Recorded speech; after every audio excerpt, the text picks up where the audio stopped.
This is the comparison everyone has been asking for. Maruti's full-blown entry into the mid-size SUV segment, and it goes against these two top dogs, the Hyundai Creta and the Kia Seltos. Now the thing is, this comparison is a bit different because the Grand Vitara here is the strong hybrid, the Creta is the more popular 1.5 petrol mated to a CVT, and the Seltos is a diesel mated to a 6-speed automatic. And the question is, can the Vitara be the best of both worlds? Can it offer the efficiency that you get with the diesel and the smoothness and response you get with a petrol? It clearly does on paper, but today let's find out in the real world.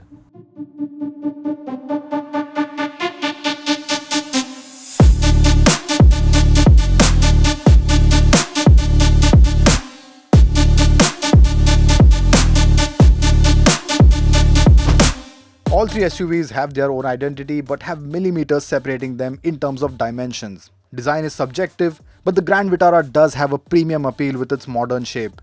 The Seltos is a lot more traditional looking with the typical boxy SUV design, and the Creta is the most radical looking.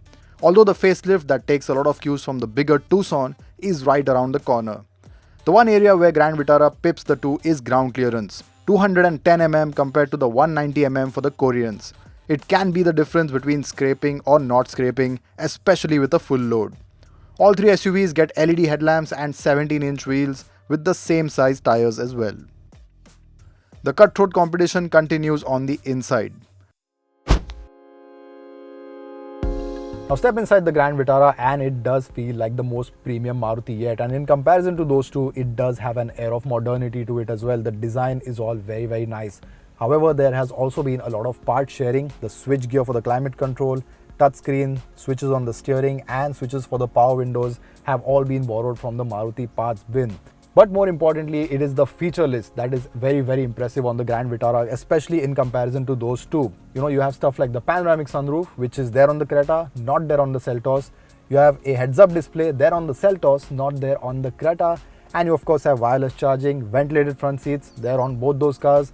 But what they don't have is wireless Apple CarPlay and Android Auto. However, the Grand Vitara does miss out on powered driver's seat, but you get a digital instrument cluster. Again, none of those cars have this. So yes, it is a nice tough fight, and it is very cutthroat when it comes to the feature list.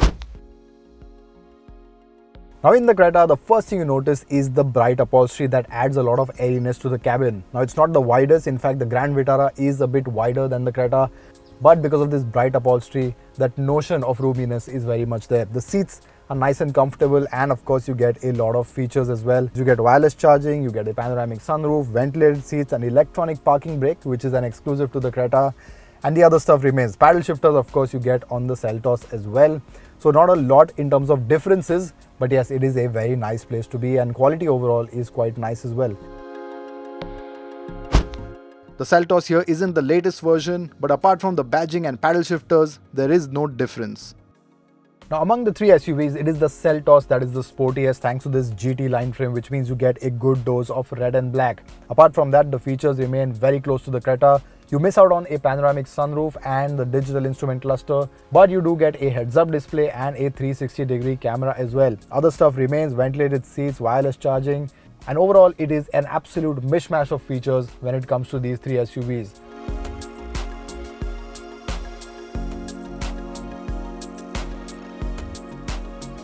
That said, apart from the features, backseat comfort is equally important. Now in the backseat of the Grand Vitara, space isn't the best because as you can see, the knee room isn't much. Headroom is also tight, especially if you are over 6 feet. But the seats themselves are nice and very comfortable. Cushioning is just right. Again, one problem is the backrest. You do get a one-step recline, but in comparison to those two, this thing still feels a bit too upright. Passengers in the center won't be comfortable thanks to the contouring of the seat, less headroom and transmission tunnel eating away into the leg space. What is a nice touch is the inclusion of a roof-mounted 3-point seat belt for the middle passenger.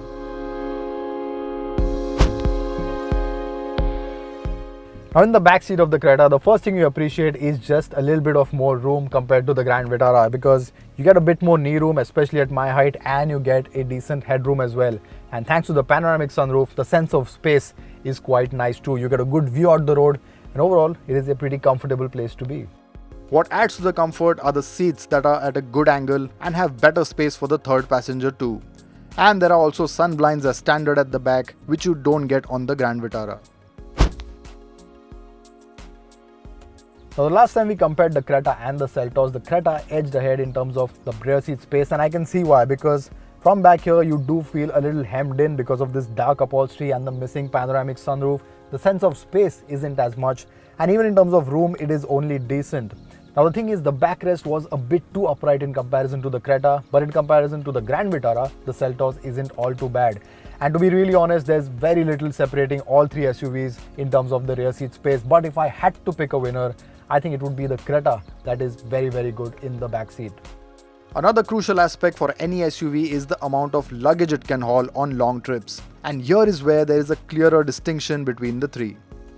Now with the 255-litre boot, there's no way all this luggage is going to fit in the Grand Vitara. At best, you can fit in one big bag and then have some space for soft bags maybe, because even something like a cabin bag is going to be difficult. Now the main reason for that is of course the battery that eats into the boot space, so it is a bit of a compromise. If you want to go on long hauls, the hybrid will struggle. Sure, you can open up some more room by removing the partition or even folding the seats and dishing out the parcel tray, but it still is the least of the three.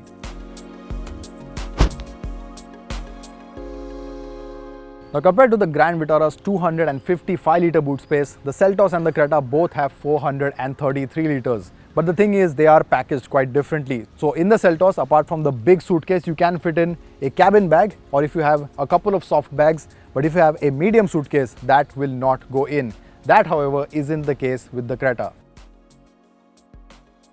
Now even though in the Creta the boot space is similar to the Seltos with 433 litres, the management is quite well, and that way you can fit one extra suitcase right here, and that gives it a lot more practicality, especially compared to the Grand Vitara. The Creta then takes the top honors in terms of backseat comfort and practicality, with the most usable boot as well. However, the heart of the matter is what these three SUVs offer out on the road: efficiency and performance, and how they go hand in hand. As the rains washed away the mucky roads splattering the SUVs, we started off in the thick of Mumbai peak hour traffic, and for consistency switched drivers at periodic intervals. Furthermore, to negate error, we also used an external GPS to keep a consistent log of the trip and average speed. Now in the city, traffic is where the Creta really shines through, because the 1.5-litre petrol with the CVT is popular for a reason. Because in the city, where most of us do drive these cars, it is absolutely superb. It is just so smooth and refined. The CVT gearbox is absolutely seamless, and even when you get it up to speed, there are absolutely no vibrations. It's just such a smooth experience.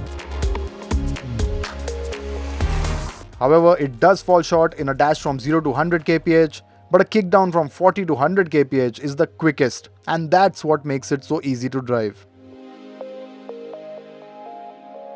Now in terms of outright performance, the Creta isn't the quickest, but it still makes 115 horsepower. But you won't really struggle, will you? Because in the city, you can hardly use any of it, and a smoother drive experience is what is appreciated a lot more. And with this CVT, that is definitely there. Until you absolutely strain the engine, it is very calm and quiet in here. However, it is an even better experience in the Grand Vitara that uses a more efficient Atkinson cycle for its 3-cylinder petrol engine, with of course the hybrid setup, making the Grand Vitara Maruti's EV in the city. And it is exactly like an EV in that sense. It is hushed, it is quiet, it goes off the line immediately, and you have incredible response as well. When it's at a stoplight, the Vitara keeps the electronics and the HVAC on thanks to the battery. In the city, it is mostly the battery that propels the Grand Vitara ahead, and that is what gives it an upper hand when it comes to fuel efficiency. Now on the topic of fuel efficiency, Maruti claims a big healthy number of 27.9 kpl. Now that's saying something, and even if the Grand Vitara can come close to that number, it is going to be a big plus, because the Seltos and the Creta both, despite the Seltos being a diesel, won't really touch that mark. You know, it takes a lot to get the Seltos near the 20 kpl mark, and it takes mostly highway driving. In the city, with the stop start, the EV mode, this hybrid is absolutely going to crush them. You'd imagine a diesel engine being efficient almost everywhere, but that's not the case. Now into the Seltos, which gets the 1.5 litre diesel engine mated to a 6-speed automatic gearbox, and the difference is just night and day, because when you jump in it, especially from the Creta or from the Grand Vitara, things are rather different. The cabin isn't as calm and hushed. Of course, it's a diesel, you have that clatter and drone available at all times, and the steering has a fair amount of vibrations as well. You feel it from the seat. And this is all in relative terms because you're driving them back to back. In isolation, this engine is absolutely fantastic. It's one of the best units out there, really torquey, very good low end response. The grunt is available from low speeds as well. So in terms of just driving, it is quite nice. But yes, in terms of that refinement, you do miss out on the quiet and hushed nature of the other two cars. What also doesn't work well in the city is the 6-speed torque converter, as it just doesn't have the seamlessness of CVTs, and it isn't efficient either. As you can see, the Grand Vitara after a city run returned an astonishing 23.7 kpl compared to the Seltos' 12.9 kpl and Creta's 10.31 kpl. A far cry then from the competition, and something only a hybrid can do. Can the Seltos balance it out on the highway? That's diesel territory, isn't it? Now into the Seltos, and it is on its turf now. Highway is what a diesel does best, and in this you can just feel it. The car has a lovely long-legged nature about it. Cruising is just absolutely effortless, and you have the meaty torque band as well, which is really nice and responsive. What's also really nice is how relaxed this engine is. I'm at 80 right now cruising, and it's just a shade under 1500 RPM, absolutely effortless.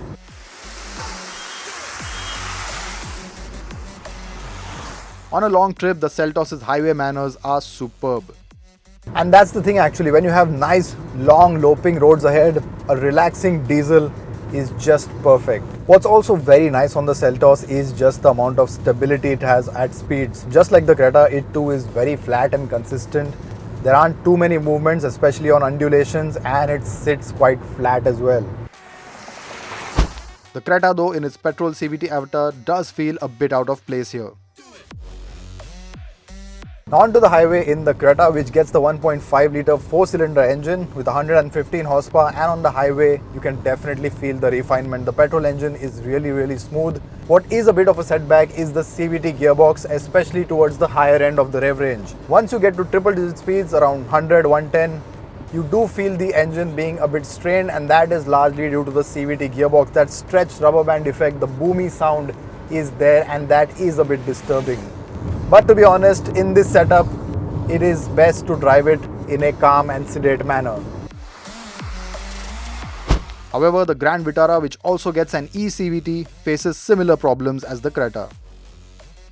Now out on the highway, and a hybrid on the highway isn't as good as it is on the city, and you can tell that because once you gain speed and you want the engine to work in tandem with the motor, that silentness that you really love or the refinement does take a bit of a hit.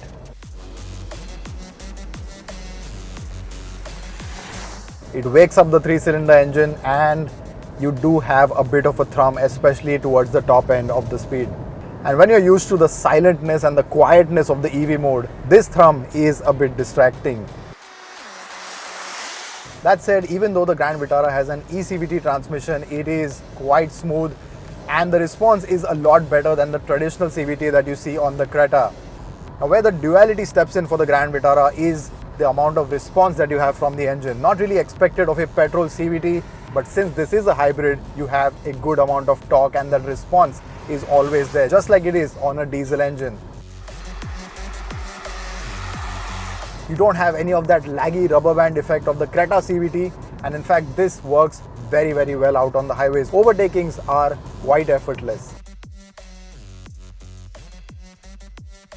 That said, the true test of course is the fuel efficiency, and like in the city, the Vitara is an ace out on the highway as well.